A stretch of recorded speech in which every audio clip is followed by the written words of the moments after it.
नमस्कार दोस्तों, मैं हूं धीरज दुबे। प्रगति साथी में आपका स्वागत है। दोस्तों, आप लोगों ने कई लोगों ने मैसेज किया कि आप कामधेनु स्कीम के बारे में डिटेल से समझना चाहते हैं। सारी स्कीम की एलिजिबिलिटी क्राइटेरिया क्या होगा, प्रोसेस किस तरीके से होगा, सब्सिडी कैसे मिलेगी, लोन सेंक्शन कैसे होगा, डिसबर्समेंट क्या होगा, सब्सिडी क्या होगी। आइए एक एक करके सारे क्वेश्चन का जितनी भी बातें हैं ना, आज मैं पूरी कामधेनु स्कीम पूरी डिटेल से आपके साथ डिस्कस करने वाला हूँ। तो सबसे पहले इस स्कीम का नाम क्या है। इस स्कीम का नाम है डॉक्टर भीमराव अंबेडकर कामधेनु योजना। 14 अप्रैल को स्कीम लॉन्च की गई। बड़े जोर शोर से इसका एडवर्टाइज किया गया, लोगों ने काफ़ी वेट किया, तब जाके इसको ऑनलाइन किया गया। ऑनलाइन करने में कुछ लोगों को प्रॉब्लम आई। जैसे अगर कोई खुद से अप्लाई कर रहा है तो उसमें ओटीपी गलत आ रहा था। मोबाइल की जगह ईमेल का ओटीपी डालना था, ईमेल की जगह मोबाइल का ओटीपी डालना था। बहरहाल वो भी चीज़ें हो गई होंगी, लोगों को समझ में आ गया। इस स्कीम की मूलभूत चीज़ों पे आते हैं कि है क्या, इस स्कीम का स्ट्रक्चर क्या है। स्कीम का स्ट्रक्चर ये था कि मिल्क प्रोडक्शन को बढ़ाने के लिए और सेल्फ एम्प्लॉयमेंट को प्रमोट करने के लिए मध्य प्रदेश सरकार ने ये स्कीम लॉन्च करी। इस स्कीम में क्या था कि अगर किसी भी के पास 3.5 एकड़ जमीन, अब जब मैंने कहा 3.5 एकड़ जमीन, तो ये जमीन उसके फैमिली मेंबर्स को मिला के, ब्लड रिलेशन को भी मिला के हो सकती है। मतलब अगर इंडिविजुअली मेरे पास जमीन 2 एकड़ है, मेरे पिताजी के नाम से 1.5 एकड़ जमीन है, तो मैं 3.5 एकड़ जमीन का 1 यूनिट लगा सकता हूँ, 1 यूनिट डेयरी फार्म लगा सकता हूँ। जब मैं बात कर रहा हूँ 1 यूनिट, तो यहाँ 1 यूनिट से मतलब है 25 जानवर से।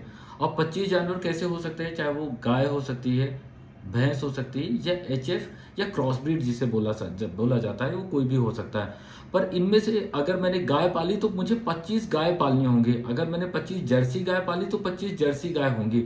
25 भैंस तो 25 भैंस होगा। ठीक है, तो एक चीज तो ये क्लियर कर लेना कि आप इसमें मिक्स नहीं कर सकते हो 1 यूनिट पे। और ऐसा एक इंसान कितनी यूनिट लगा सकता है, एक इंसान ऐसी 8 यूनिट लगा सकता है। मतलब 200 जानवर पाल सकता है, 200 गाय, 200 भैंस, 200 क्रॉस ब्रीड पाल सकता है। अब अगर सपोज करो मेरे पास जमीन 1 एकड़ थी, तो मैंने 3.5 एकड़ थी, तो मैंने 1 यूनिट लगाई। अगर मेरे पास जमीन 7 एकड़ है, तो मैं 2 यूनिट के लिए एलिजिबल हूँ, 2 यूनिट मैं लगा सकता हूँ। तो क्या दोनों यूनिट वही सेम कि गाय पाली तो गाय ही पालना है, भैंस तो भैंस? नहीं, ऐसा नहीं है। अगर आप 2 यूनिट पे जा रहे हो तो आप 1 यूनिट पूरी की पूरी गाय कर सकते हो, दूसरी यूनिट पूरी की पूरी भैंस कर सकते हो, या दोनों यूनिट आप भैंस कर सकते हो, या दोनों यूनिट गाय कर सकते हो। ये जो उसको मिक्सिंग करने का जो मैंने बताया कि नहीं अलाउड है, वो 1 यूनिट के अंदर अलाउड नहीं है। अलग अलग आपने 2 यूनिट बनाई, तो आप 2 यूनिट में अलग अलग आप कर सकते हो कि 25 आपने गाय कर ली, 25 भैंस हो गई। तो एक पॉइंट तो ये क्लियर हो गया।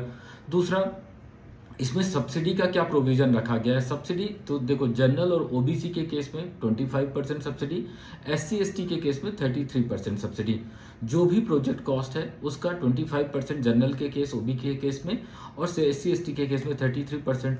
तो प्रोजेक्ट कॉस्ट क्या होगी, तो प्रोजेक्ट कॉस्ट है 42 लैक्स। अगर मैं भैंस की बात कर रहा हूँ, अब मैं यहाँ स्टैंडर्ड 42 लाख रुपए प्रोजेक्ट की बात कर रहा हूँ, तो 42 लाख के प्रोजेक्ट में 25% किसके, जनरल ओबीसी के केस में आपको मिलेगी सब्सिडी, एससी एसटी के केस में 33%।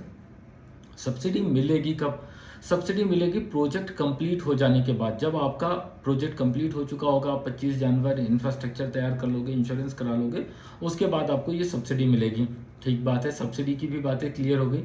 अब बात आ जाते हैं कि इसको अप्लाई कैसे करना होगा, और जो भी पैसे मिलेंगे सर अप्लाई करने के बाद, लोन मिला, हमने लोन पे काम चालू किया, तो ये पैसा मिलेगा कैसे।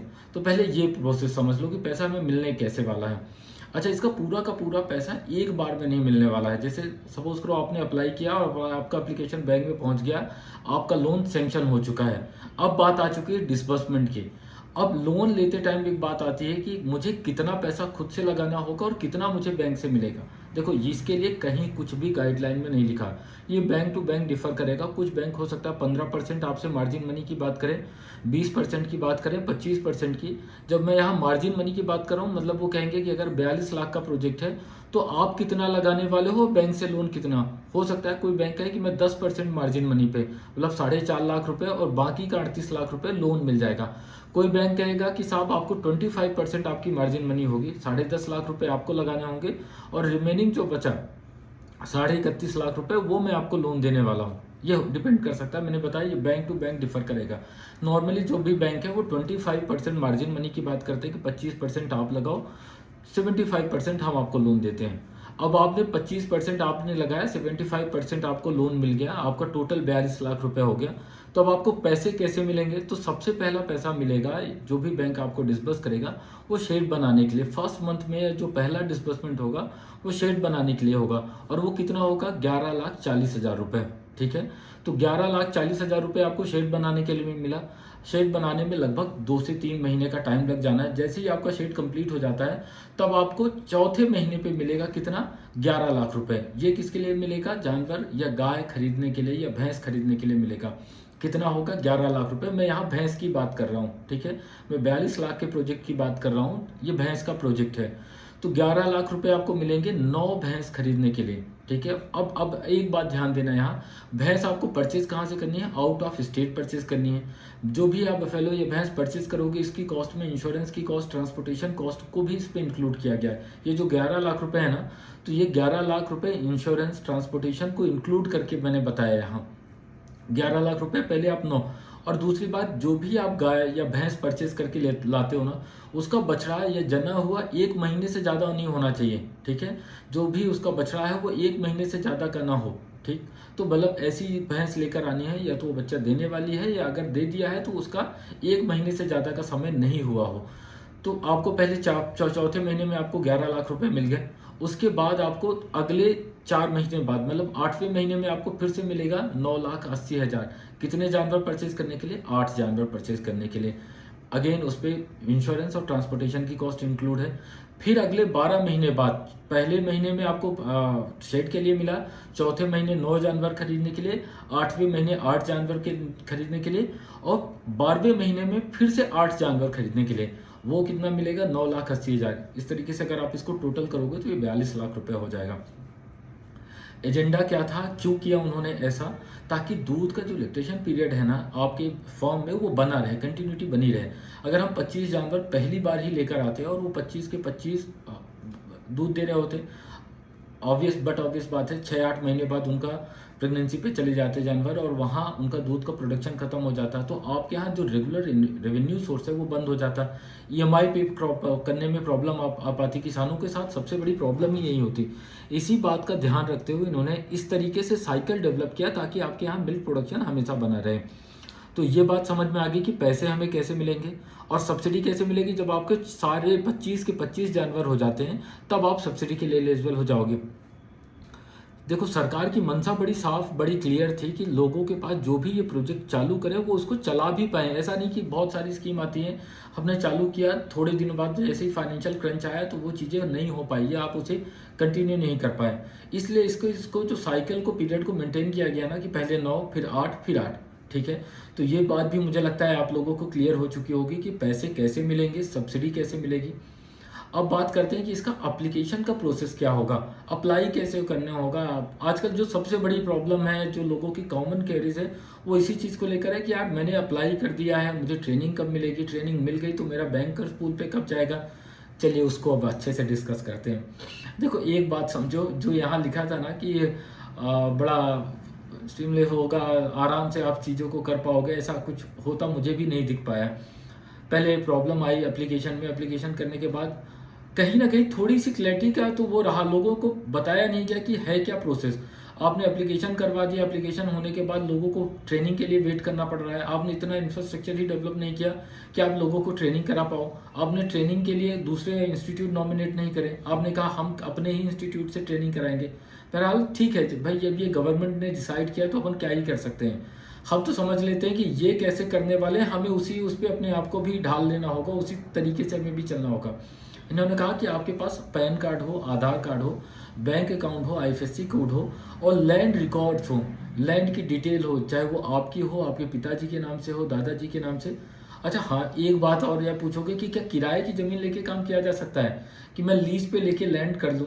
नहीं साहब, इस पे अलाउड नहीं है। इन्होंने कहीं भी इसका कोई प्रोविज़न नहीं रखा है। लीज लैंड पे आप नहीं कर सकते हो। आपकी, मैंने बताया, ब्लड रिलेशन पे होनी चाहिए। आपके भाई की ज़मीन हो आप ले सकते हो, पिताजी की, माताजी के नाम से हो ले सकते हो। लीज लैंड, किराए पे ली हुई ज़मीन यहाँ अलाउड नहीं होगी। तो यहाँ जब मैंने ज़मीन के पेपर की बात करी तो आपके खुद के नाम से ज़मीन या आपके घर वालों के नाम से।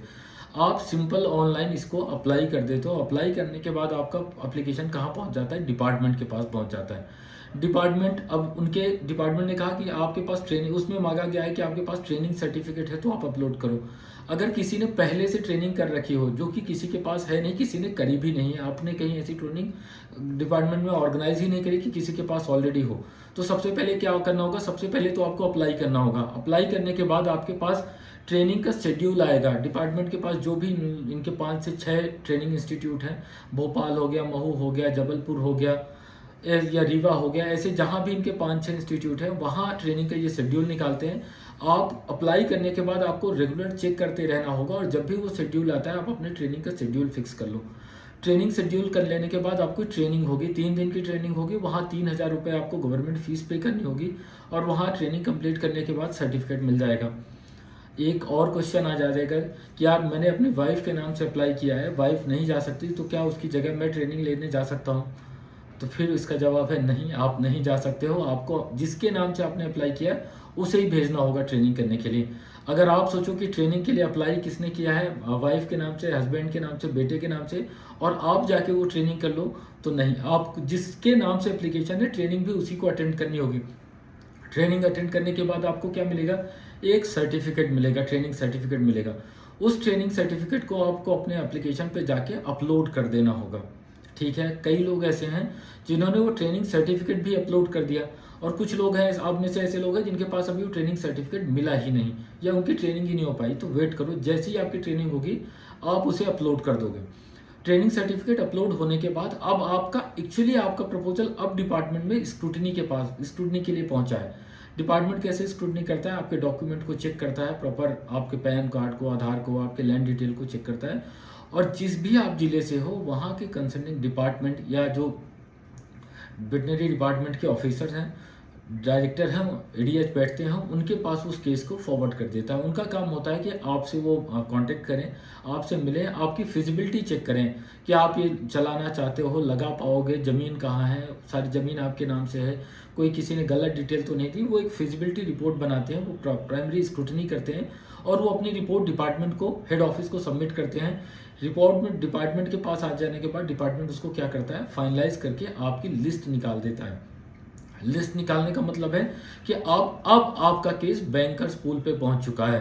बैंक का एक पूल बनाया हुआ है। मैं ये बात भी बता दूं कि बैंकर्स पूल क्या है, जो लोगों के दिमाग में है ना कि मैं किस बैंक में भेजूं, मेरा लोन कहां से होगा। तो सबसे पहले ये बात यहाँ तक समझ में आ गई होगी, आई होप आप ये बात समझ पाए होगे कि आपका डिपार्टमेंट में केस कब पहुंचेगा। आपका डिपार्टमेंट में केस कब पहुंचेगा? जब आपका ट्रेनिंग सर्टिफिकेट हो चुका होगा। ट्रेनिंग हो जाने के बाद आपका केस डिपार्टमेंट में आएगा। डिपार्टमेंट अपने जो भी डिपार्टमेंट के ऑफिसर हैं, जिस भी डिस्ट्रिक्ट से आप बिलोंग करते हो, वहाँ के ऑफिसर आएंगे, आपके यहाँ विजिट करेंगे, आपके डॉक्यूमेंट चेक करेंगे। चीज़ों को चेक करने के बाद अपनी रिपोर्ट हेड ऑफिस सबमिट करेंगे। हेड ऑफिस उसके बाद आपका केस कहाँ पहुँचाएगा? बैंक के पास पहुँचाएगा, बैंकर्स पूल पे पहुँचाएगा। ठीक है, तो ये बात भी आई होप कि आप लोगों तक अच्छे से क्लियर हो गई हो। अब आ जाते हैं बैंकर्स पूल क्या है या बैंक पूल क्या है।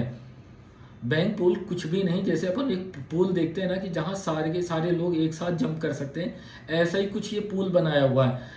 एनएलएम का केस याद है अगर आप लोगों में से किसी ने किया है कि हमें जब भी, या एनएलएम क्या पीएमईजीपी हो, पीएमएफएमई, हमें बैंकर्स को खुद सेलेक्ट करना होता है कि हम किस बैंक से लोन लेने वाले हैं। हम उस बैंक को सेलेक्ट करते हैं, प्रपोजल उसके पास जाता है। इन्होंने कहा इसमें बड़ी प्रॉब्लम भी आती है, कई बार किसी बैंक ने नहीं किया, फिर आप दूसरी बार नया प्रपोजल बनाओ, फिर किसी दूसरे बैंक को सेलेक्ट करो।